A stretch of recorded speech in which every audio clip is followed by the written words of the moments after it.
की जय। श्री सद्गुरु महाराज की जय। श्री सद्गुरु महाराज की जय। नमामि अमित ज्ञान रूपम कृपालम अगम बोधदाता सुबुद्धिनिधि विशालम क्षमाशील यति धीर गंभीर ज्ञानम धर्म कील दृढ़ धीर समधीर ज्ञानम जगत त्राणकारी अघारी उदारम भगत प्राण रूपम दया गुण्यपारम नमो सदे गुरु ज्ञान दाता सुस्वामी नमामि नमामि नमामि। श्री सद्गुरु महाराज की जय।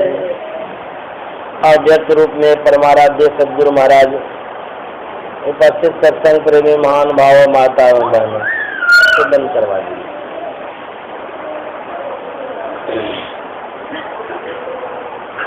जिनकी रही भावना जैसी प्रभु मूरत देखे तिन तैसी। मन में जो भावना उठती है उस भावना के अनुरूप भगवान सहयोग करते हैं।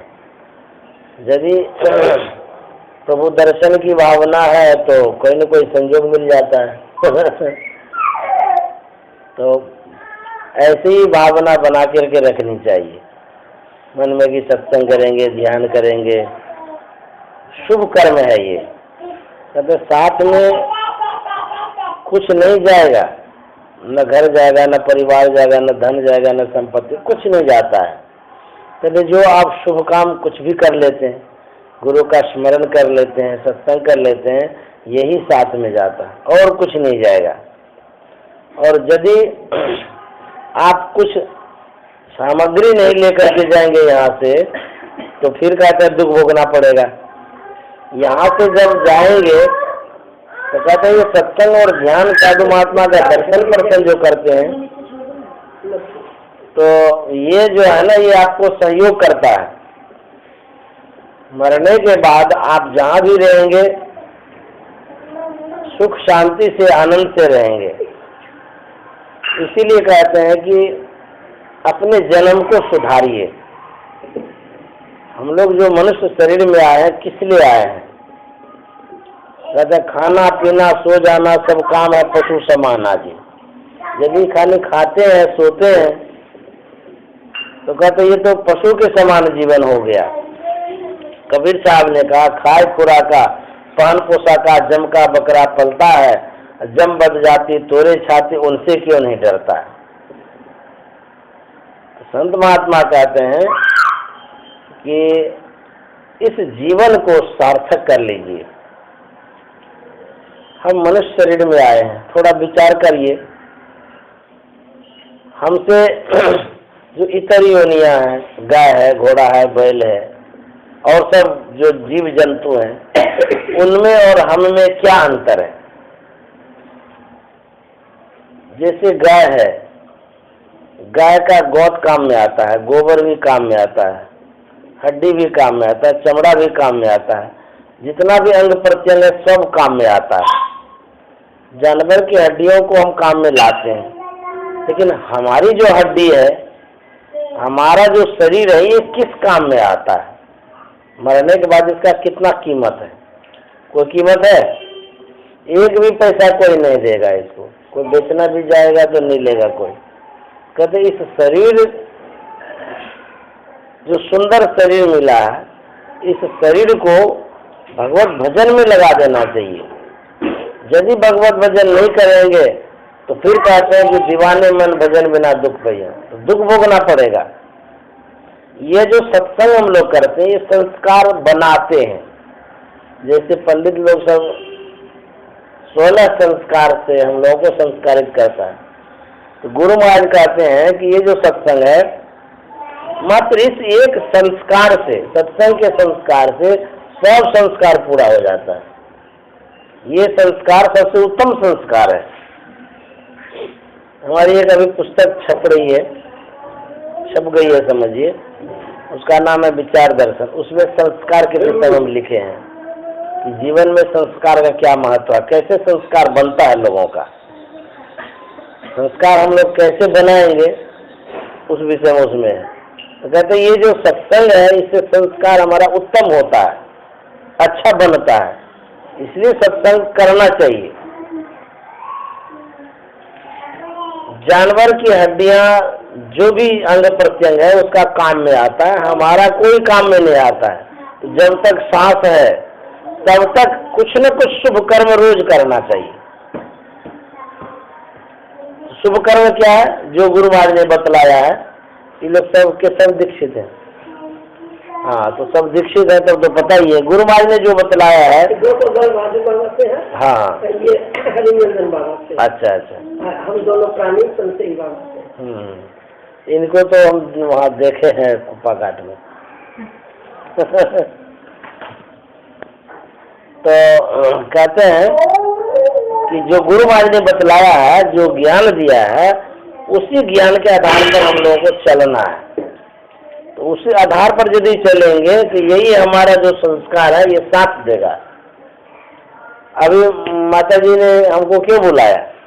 इसलिए बुलाया कि ये लोग नए नए हैं, कुछ सत्संग की बात सुनेंगे, समझेंगे, इस ओर मुड़ेंगे, क्योंकि इन लोगों का तो जीवन अब परिपक्व हो गया। ये लोग सुन समझ लिए, सब कुछ कर लिया। अब इनकी अवस्था ऐसी हो गई, अब सबको समझा बुझा करके जाएंगे कि इस रास्ते पर चलना, क्योंकि जब हम चले हैं तो हम लोगों को सुख और आनंद मिला है, गुरु महाराज की कृपा हुई है। तो वही ये शिक्षा दे रहे हैं, इनके माध्यम से हम कुछ बोल रहे हैं। यही समझिए कि माता जी कह रही है कि आप लोगों को भी इसी तरह से सत्संग ध्यान करते रहना, तब जाकर के जीवन सफल होगा।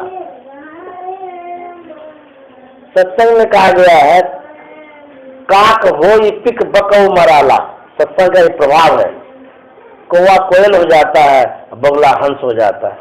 क्यों? इसलिए कि वाणी का प्रभाव है। वाणी तो अनमोल है, जो कोई बोले जानी, ये तराजू तौल के तब मुख बाहर आने। ये जो वाणी है ये अनमोल है, इतना अनमोल है कि यदि आप गहरी दृष्टि से सुनेंगे, समझेंगे, आपके जीवन में बहुत परिवर्तन आ जाएगा। वाणी सुनने से, समझने से जीवन में परिवर्तन होता है। तो तुलसीदास जी महाराज कहते हैं, कौवा कोयल हो जाता है, अब बगुला हंस हो जाता है। अब मुझे वाणी का कितना प्रभाव पड़ता है। अर्थात जो कटुवादी है मधुरभाषी हो जाता है, जो हिंसक है अहिंसक हो जाता है। इतना प्रभाव पड़ता है वाणी का। हमारे गुरुदेव कभी कभी कहा करते थे, छोटी छोटी कहानी कहते थे कि बातों हाथी पाइए, अब बातों हाथी पाओ। बात से हाथी इनाम में मिल जाता है, और बात से ही हाथी के नीचे कुचलवा दिया जाता है। ऐसा मतलब गुरुदेव कहते थे। एक राजा था, उन्होंने रात में स्वप्न देखा। स्वप्न में देखता है कि हमारा सब दांत झड़ गया, टूट गया। तो उसको लगा कि ये क्या सपन हम देख ली, सब दांत झड़ गया हमारा। सवेरा हुआ तो लोगों से बोलने लगे कि हम ऐसे ऐसे स्वप्न देखे, इसका क्या फलाफल होता है। तो लोगों ने कहा कि आप जो हाथ देखता है, भाग्य रेखा जो देखता है, उसको बुला लिए पंडित जी को, वो आपको बता देगा। तो जो अच्छे पंडित जी थे उसको बुलाया गया। तो पंडित जी से कहते कि देखिए, रात में हम स्वप्न देखे कि हमारा सारा दांत झड़ा हुआ है, टूट गया है, इसका क्या फलाफल होता है।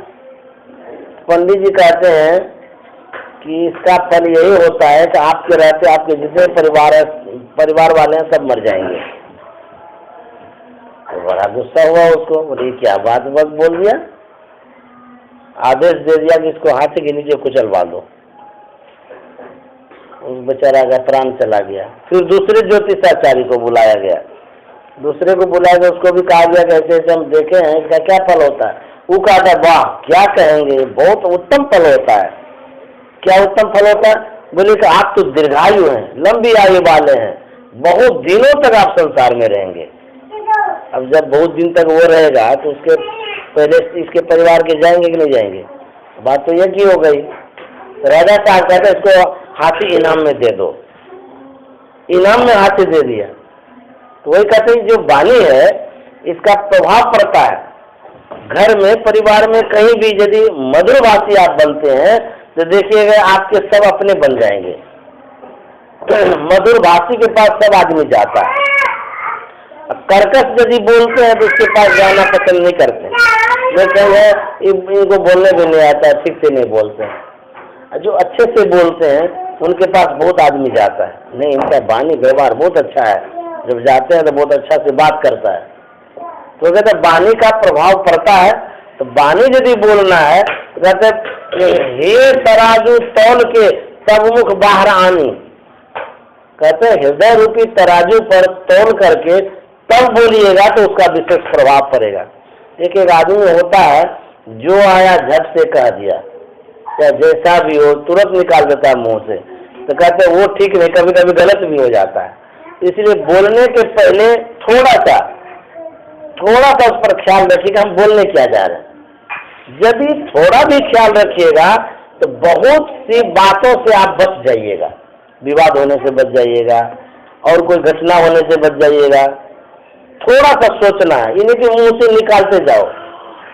अब बोलना है हमको कुछ भी, किसी को भी, तो ये सोच लीजिए हम क्या बोलने जा रहे हैं, इसको इतना का ख्याल रखिएगा, देखिएगा आप के जीवन में कितना परिवर्तन हो जाएगा, एकदम शांति हो जाएगी आपके मन में। गुरुदेव कहानी कहते थे महाभारत में,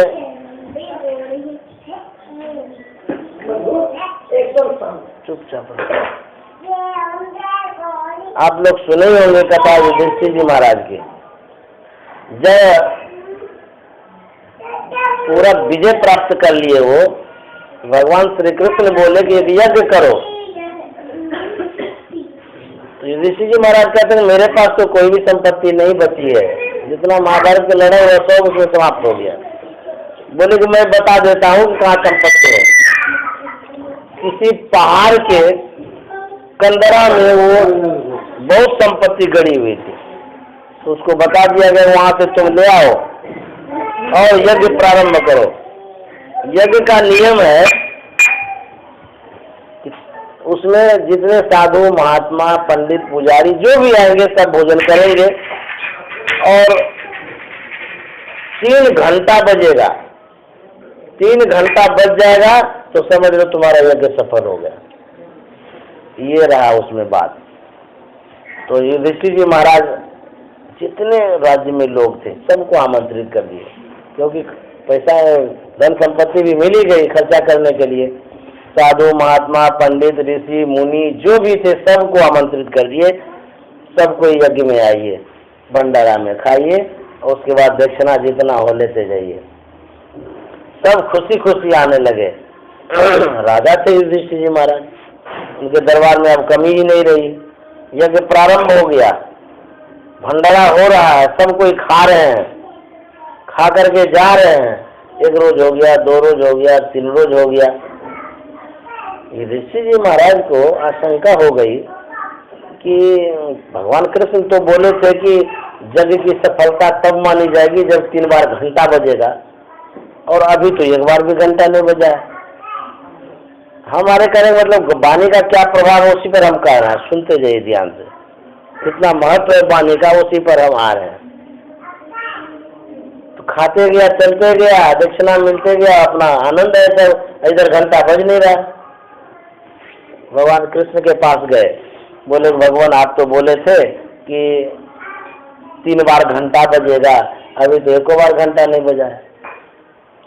जग तो खैर से हो रहा है, कितना आदमी आए, खाए गए, दान दक्षिणा भी ले गए। भगवान कृष्ण कहते हैं कि भगत का भोजन नहीं हुआ है। थोड़ा कटोरी ले लीजिए। बोले भगत का भोजन नहीं हुआ है। बोले कैसे बात करते हैं भगत का भोजन नहीं हुआ है? इतने साधु महात्मा ऋषि मुनि सब आए, खाए गए, अब कौन भगत रह गए? सबको आमंत्रित कर दिए। बोले कि हाँ भगत है, उनका भोजन नहीं हुआ। बोले कृपया बता तो दीजिए कौन भगत है। बोले कि उसको लाना संभव है। बोले महाराज तब तो हमारा यज्ञ सफल ही नहीं होगा। तो उन्होंने बिना करने असंभव है तो संभव तो हो ही सकता है, आप बता दो दीजिए, जो भी कहेंगे उसके अनुसार उसको ले आएंगे, जितना जो भी करना पड़ेगा, क्योंकि यज्ञ सफल होगा भगत के खाने से, और वो भगत नहीं आए हैं तो उसको लाना पड़ेगा, चाहे जो भी करना पड़े। तो बोले कि वो शपथ जी महाराज हैं। बोले कहाँ रहते हैं? बोले वो काशी में रहते हैं। अब अपना में भाई जितने थे पांचों भाई पांडव विचार करने लगे कि उनको लाना चाहिए। जब उनके आने से या खाने से घंटा बजेगा तो उनको तो लाना ही पड़ेगा। तो सबने विचार किया, विचार करके भीम को कहा कि तुम जाओ लाने के लिए। भीम को तो 10,000 हाथी का बल था। भीम कहता है भाई साहब कहाँ भेजते हैं ये भी नहीं सोचते हैं, मन मन सोचता है देखिए तो डोम को लाने के लिए भेज रहा है, मन मन सोच रहा है अब आएगा कि नहीं आएगा क्या पता। इतने और सब पंडित पुजारी सब हैं, वो तो खा पी लिया, अब कहते हैं डोम को लाने के लिए। भीम सोचता है अच्छा कोई बात नहीं है, लाना तो पड़ेगा क्योंकि भाई साहब कह दिए हैं, नहीं जाएंगे तो अपमान हो जाएगा, और यदि नहीं आएगा ना तो जबरदस्ती चढ़ा लेंगे रथ पर। मन में अहंकार था ना इसको। बस यहाँ से रथ लेकर के गया, जहाँ पर उनकी कुटिया थी उस प्रांगण में पहुँचता है। तो जैसे आहट हुई तो शपथ जी महाराज पूछ बैठे कि कौन? तो भीम कहता मैं भीम हूँ। कहाँ आए हो? तो बोलते हैं आपको लेने के लिए आए हैं। तो मन की जाने सबे गुरु कहाँ छिपावे अंध। गुरु तो सब कुछ जानते हैं, अंतर्यामी होते हैं, तो जान गए कि ये बहुत अहंकारी है, इसके मन में अभिमान है, जबरदस्ती लेके चले जाएंगे। अच्छा ठीक है। शपथ जी महाराज पूजा कर रहे थे, तो शपथ जी महाराज कहते हैं भीम मेरी जो सिमरनी है ना वो टंगी हुई दीवार में, उसको थोड़ा ले आओ। तो भीम के मन में वो डोम का सिमरनी है, कैसे छुएंगे, हम तो छुए चले जाएंगे। फिर सोचते कोई बात नहीं, कहा है नहीं ला करके देंगे तो ये भी नहीं जाएगा हमारे बात पर। चलो आज्ञा हुई है तो ले आते हैं। कि थोड़ा सा उंगली लगा देंगे, ले आएंगे, दे देंगे, फिर उंगली धो देंगे। देखिए संत जो होते हैं दुनिया में सबसे पवित्र आदमी होते हैं, उससे पवित्र और कोई नहीं होता है। जाति पाति की कोई बात नहीं होती संत में। संत परमात्मा को प्राप्त किए होते हैं, क्योंकि परमात्मा बहुत पवित्र है, इसलिए वो भी पवित्र होते हैं। उनकी हर एक वस्तु पवित्र होती है, जो भी चीज है सब के सब पवित्र हो जाते हैं, क्योंकि उनके स्पर्श से पवित्र होता है। इसीलिए लोग प्रणाम करना चाहते हैं, उसके नजदीक जाना चाहते हैं, सब वातावरण पवित्र हो जाता है। तो उनका तो सब चीज पवित्र था, लेकिन भीम के मन में अहंकार था। उन्हें समझ रखा है कि संत कैसा होता है, उसको पता ही नहीं था। बस यहाँ से गए, दीवार में टंगी हुई थी सिमरनी, धीरे धीरे उंगली सटाते हैं सिमरनी में। वो माला नहीं होता है, उसी को सिमरनी बोलते हैं।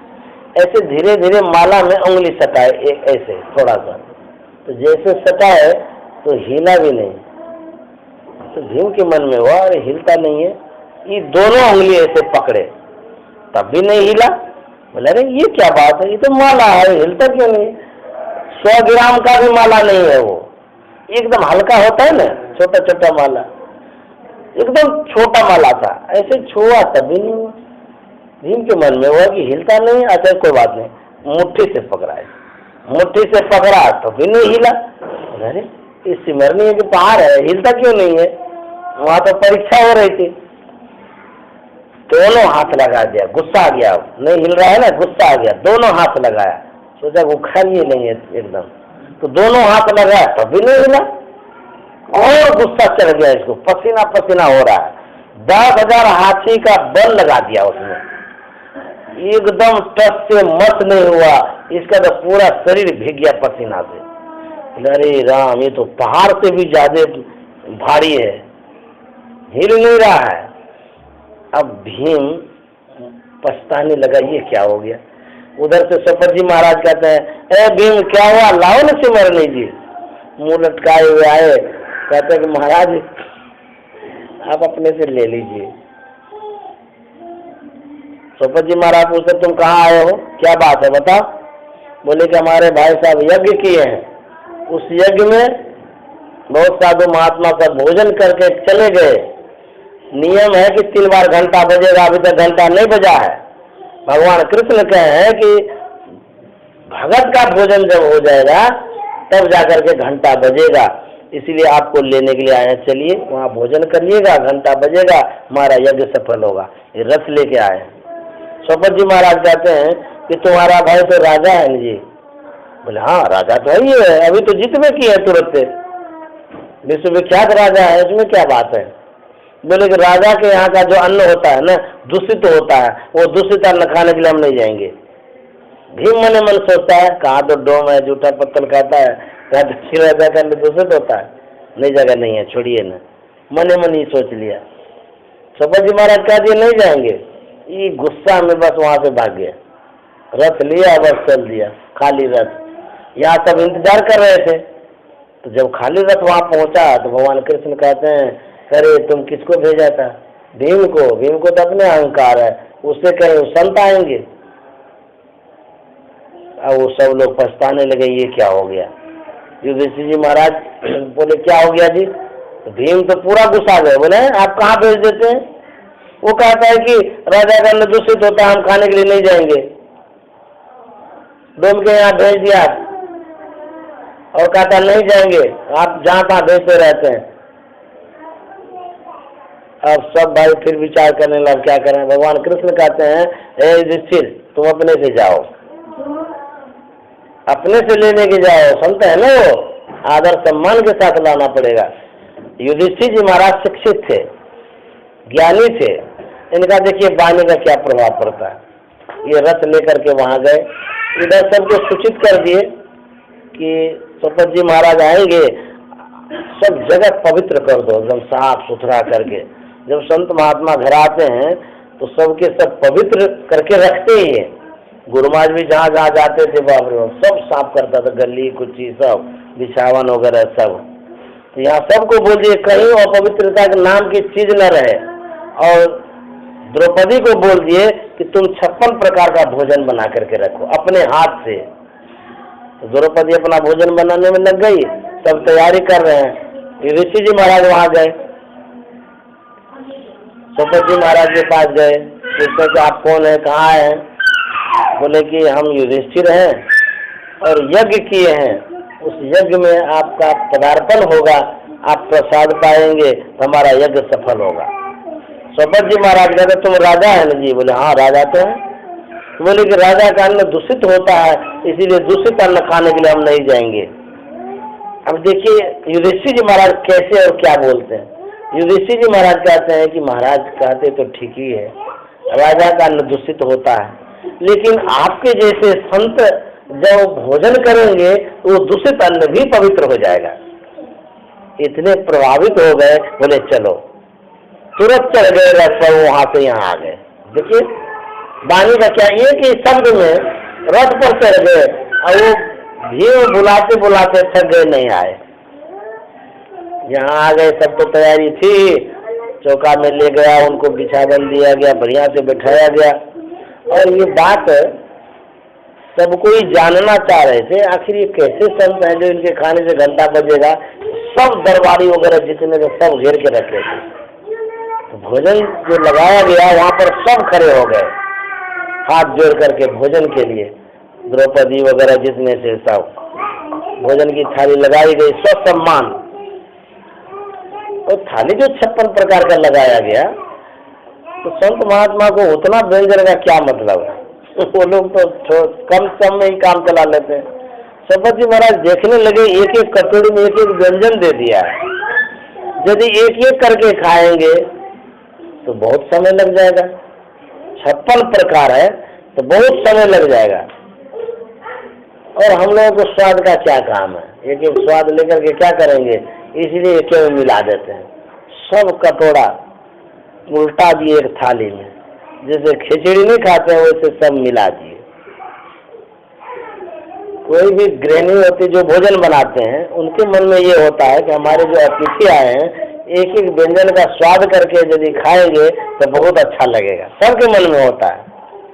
तो द्रौपदी तो वही खड़ी थी, वही बनाई थी मेहनत करके, उसके मन में कुछ से कुछ होने लगा कि देखते हैं सब मिला दिए, हम सोचे अलग अलग खाएंगे तो सब मिला दिए, मिला करके पूरा खिचड़ी हो गया।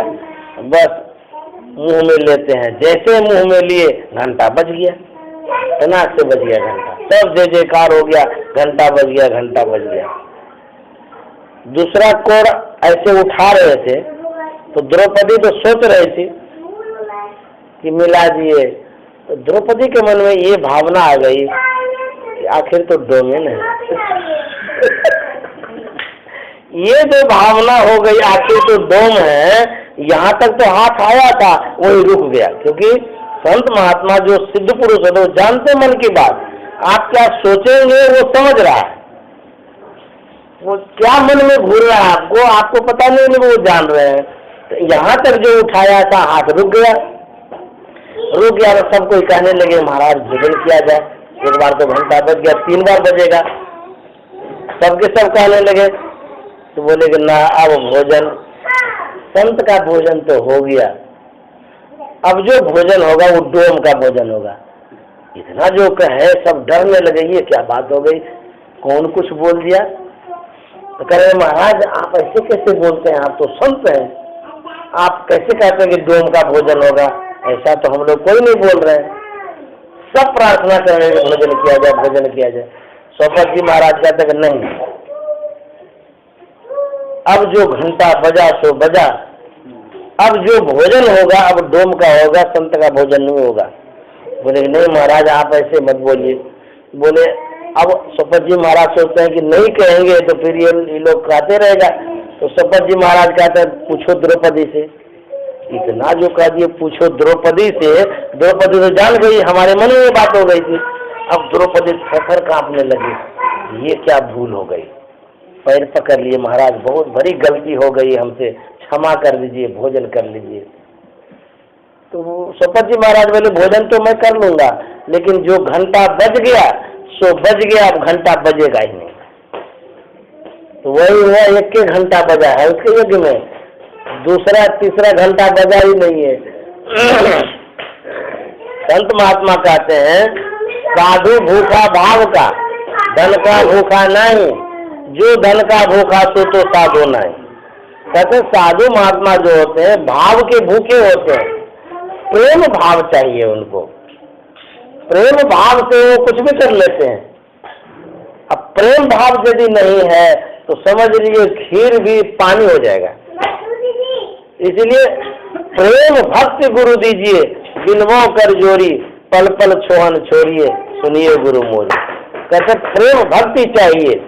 अब प्रेम भक्ति तो सब कुछ है, जहाँ प्रेम होता है नेम नहीं, जहाँ प्रेम होता है वहाँ कोई नेम नहीं रहता, एकता हो जाती है।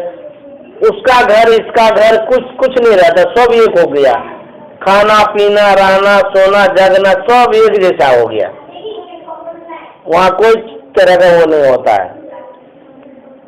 भगवान कृष्ण तो एक बार पेट में दर्द हो गया तो सबके सब रानियां वहां आ गई, कहने लगे क्या हो गया आपको। बोले कि हमको ऐसी बीमारी हो गई है ना, बड़ा मुश्किल है जीना। बोले नहीं बताइए ना क्या हो गया है, क्या दवाई करना है। बोले दवाई बहुत कठिन है, बहुत कठिन है दवाई, नहीं बता सकते। बोले नहीं बताइए। सब पूछने लगे, जितनी रानियां थी निकट वाली सब कहने लगे, सबको बहुत जबरदस्ती करने लगे, नहीं बताइए आपको पेट में दर्द है, हमको कैसे बर्दाश्त होगा, हमको भी तो दुख हो रहा है। भगवान कृष्ण कहते हैं मेरे पेट में जो दर्द है वो दर्द तब ठीक होगा जब कोई अपना चरण धोकर के जल हमको देंगे, वो पिएंगे, सब ठंडा हो गया, पीछे घसक गया। अरे राम, इतना बड़ा पाप कौन करेगा, पति को हम अपना चरण धोकर के जल देंगे पीने के लिए। सब पीछे घसक गए, लेकिन रुक्मणी वही बैठी थी, झट से वो धो दी पैर और वही पानी दे दिया भगवान कृष्ण को, भगवान कृष्ण पी गए। इसको कहता प्रेम। अरे वो भगवान क्या है, जब प्रेम है तो फिर भगवान और भगत में क्या अंतर है? इतनी रुकमनी थी वो समझे हमारे पतिदेव ठीक हो जाएंगे, हमारे चरण धोने से यदि उसके जल पीने से यदि ठीक हो जाएंगे तो हमको ठीक करना है, उनको खुशी इसी में है तो हम दे देंगे, तो दे दिया। तो ये कहते हैं कि श्रद्धा और प्रेम जो होता है ना, प्रेम में कोई ये नहीं देखा जाता कि हम क्या कर रहे हैं। सेवा होती है जो जिसकी सेवा कर रहे हैं उसके अनुकूल काम करना, जिसकी हम सेवा कर रहे हैं उनको जिसमें खुशी हो रही है उसको कहते हैं सेवा। वहाँ कोई बुद्धि विवेक का काम नहीं है, उनको जो खुशी हो गई बस वही हो गया। तो कहते हैं कि वाणी का जो प्रभाव होता है बहुत पड़ता है लोगों के ऊपर, इसलिए कहते हैं कि सोच समझ कर करके वाणी बोलना चाहिए। मधुर वचन है औषधि, कटुक वचन है तीर, श्रवण द्वार होए संतरे गाले सकल करे। यदि कोई तीर चलाया आपके ऊपर, कहीं लग गया तो डॉक्टर लोग ऑपरेशन कर करके उसको ठीक कर देंगे, लेकिन यदि कहीं वाणी का तीर चल गया, उस तीर का कोई इलाज नहीं है दुनिया में। वो वाणी का जो तीर होता है बहुत खतरनाक होता है। बाण का तीर एक जगह घायल करता है, वाणी का तीर घाले सकल शरीर, पूरे घायल कर देता है, पूरे शरीर को घायल कर देता है। एक बार युधिष्ठिर जी महाराज दुर्योधन को आमंत्रित किए थे, अंदर चले जाए, आमंत्रित किए थे उनको अपने घर पर आने के लिए। कोई यज्ञ हो रहा था, कुछ हो रहा था। दुर्योधन उनके आंगन में प्रवेश करते हैं, तो जैसे आंगन में प्रवेश करते हैं उसके आंगन की जो बनावट थी बड़ा विचित्र। जहाँ सूखा था वहाँ जल जैसा दिखता था, जहाँ दरवाजा बंद था खुला जैसा था, जहाँ खुला था वहाँ जल बंद जैसा लगता था। अलग विचित्र ढंग से उसका बनावट ही था। जैसे दुर्योधन प्रवेश करता है तो वहाँ फाटक बंद था, लेकिन उनको लगा खुला है। जैसे प्रवेश किया ऐसे सीधे खुला है तो सीधे क्यों नहीं जाएगा, जैसे गया माथे में चोट लग गया। और वो द्रौपदी ऊपर छत पर थी, वो देख रही थी कौन आया नहीं गया, वो सब देख रही थी ऊपर से। तो दुर्योधन जैसे ही प्रवेश किया उसको माथे में चोट लग गया। फिर पीछे हुआ, दूसरा दरवाजा से घुसा तो दूसरा दरवाजा बंद था, वहां पर खुला जैसा लग रहा था, जहाँ खुला था वहां बंद जैसा लग रहा था। तो कैसे कैसे प्रवेश किया अंदर। जैसे अंदर प्रवेश करता है, अब उसके मन में हो रहा है अरे यहाँ तो जल है जी, मन में हो रहा जल है। तो क्या क्या कपड़ा उठा लिया, कपड़ा उठा करके जाने लगा। तो जैसे जाने लगा तो देखते हैं यहाँ तो जल उल कुछ भी नहीं है, ये हम तो झूठे उठा लिए। उसने कपड़ा गिरा दिया। वो जहाँ जल था उसको लग रहा था सूखा है, तो जब सूखा तो निधरक नहीं जाएगा कोई, तो सीधे वो निधरक जा रहा था, अब गड्ढे में गिर गया। तो गड्ढे में जो गिर गया, द्रौपदी जो देख रही थी वो बोलती है अंधा का बेटा तो अंधा ही न होगा, इनको दिखता नहीं है। इतना तो बोलना था, देखिए इतना शब्द क्या कर दिया, पूरा महाभारत कर दिया। अंधा का बेटा अंधा ही होता, इतना बोला, उसको क्रोध आ गया। क्रोध आ गया, वहां से चल दिया। वो लगा अच्छा ठीक है तुमको बदला लेंगे। तो वही महाभारत होने के पहले जब द्रौपदी का चिरहरण होता है, उस समय दुर्योधन कहता है कि तुम क्यों चिल्ला रही है, यहाँ तो अंधों की सभा है, कौन देखेगा। याद दिला दिया द्रौपदी को कि तुम जो बोली थी अंधा का बेटा अंधा होता है, तो ये अंधों की सलाह है। तुम्हारा चिरहरण हो ही रहा है तो कौन देखेगा? सब तो अंधा है,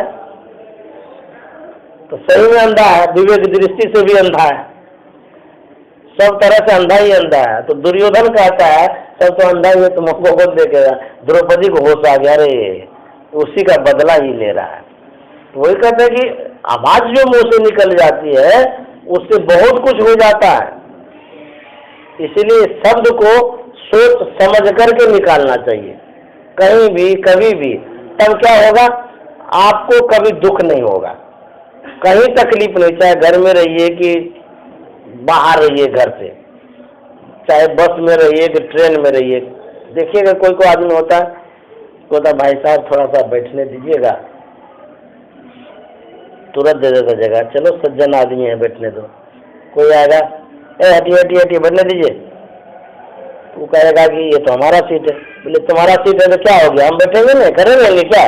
तो विवाद हो जाता है, वहाँ विवाद हो गया। कोई प्रेम से बोल दिया भाई साहब थोड़ा बैठने दीजिए, तो तुरंत दे देता है बैठने के लिए। कहते ये वाणी का विशेषता है, प्रभाव है ये।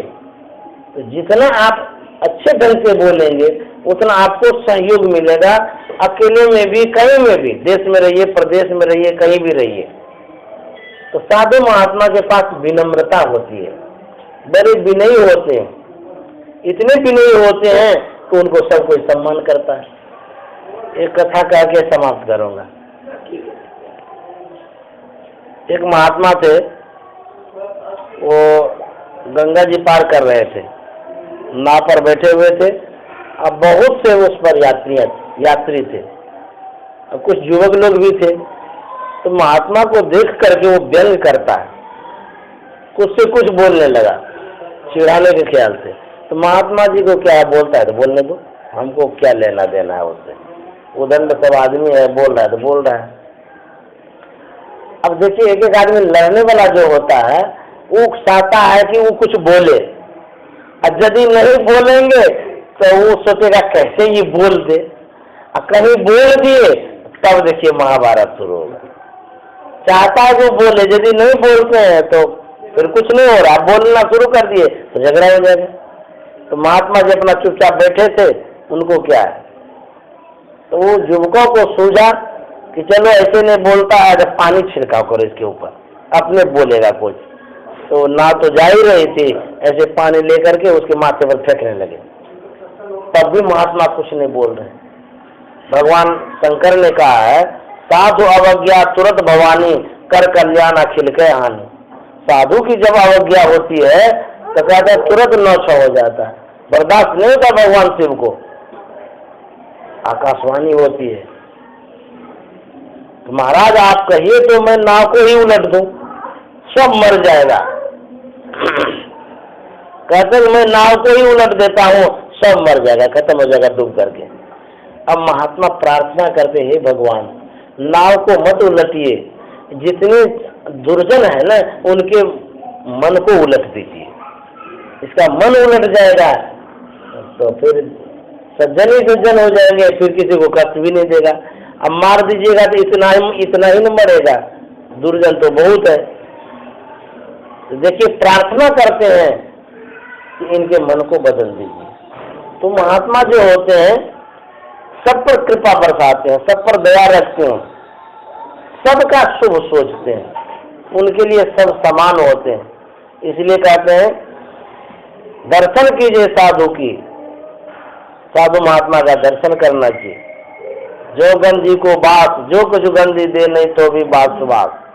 संत महात्मा का दर्शन प्रसन्न होने से हमारा जो संस्कार है वो जागृत होता है। हम लोग जो संसार में आए हुए हैं परमात्मा को भूल गए, साधु महात्मा जब आते हैं तो परमात्मा याद आते हैं। इसलिए जब भी मौका मिले, जैसे भी मिले, साधु महात्मा का दर्शन प्रसन्न होना चाहिए, सत्संग होना चाहिए, शुभ कर्म होना चाहिए, और घर परिवार में सब मिल करके जुल करके रहिए। तुलसीदास जी महाराज ने कहा है तुलसी या संसार में भांति भांति के लोग, सबसे हिल मिल करके रहो, नदिया नाव संजो। नाव पर जो इकट्ठा होते हैं हम लोग, कभी संजोग से कौन जाएगा नाव पार होने के लिए? संजोगन होता है कि सब इकट्ठा हो गए, ट्रेन में, नाव में, कहीं भी इकट्ठा जो होते हैं ये संजोग है। तो कहते जब संजोग आ गया है इकट्ठा होने का तो सब हिल मिल करके रहो। वो तो थोड़े देर का संजोग है, प्रेम से, विचार से, अच्छे उत्तम विचारों से सब मिलजुल करके रहो, क्योंकि इस समय का, शरीर का, जीवन का कोई ठिकाना नहीं। मिलो जुलो, बढ़िया से बातचीत करो, जो भी करना हो खूब आनंद से रहो। इसीलिए कहते जो संजोग होता है ये नदिया नाव संजोग है, सबसे ही मिल करके रहो। आज देखिए बाल ठाकरे चला गया, अब चला गया बेचारा संसार से। जब तक जिंदा था वो, मान लिया कल जिंदा था, 3:30 बजे शरीर छूटा है, उसके पहले वो क्या सोचता होगा, नहीं सोचता होगा, कोई ठिकाना है? वो तो सोचता होगा कि हम रहेंगे संसार में, लेकिन समय आया चला गया। उसी तरह से कहते हैं कि ये मिलन जुलन जो कुछ भी हो रहा है ये प्रभु की कृपा है, और थोड़े दिन के लिए, एक दिन तो सबको जाना है, कौन नहीं जाएगा। तो जितना दिन हम शरीर में रहेंगे सहयोग की भावना रखेंगे, उपकार की भावना रखेंगे, श्रद्धा और प्रेम रखेंगे, एक दूसरे से हिलमिल करके रहेंगे, तब क्या होगा? ये कृति होगी, यश होगा, दुनिया में नाम फैलेगा। फलाने आदमी गए बड़े सज्जन थे, बड़े अच्छे थे, बड़ा अच्छा से बातचीत करते थे। तो यही सब संत मत की शिक्षा है। जहाँ भी रहिए, जैसे भी रहिए, सत्संग करते रहिए, अपने जीवन को बनाइए।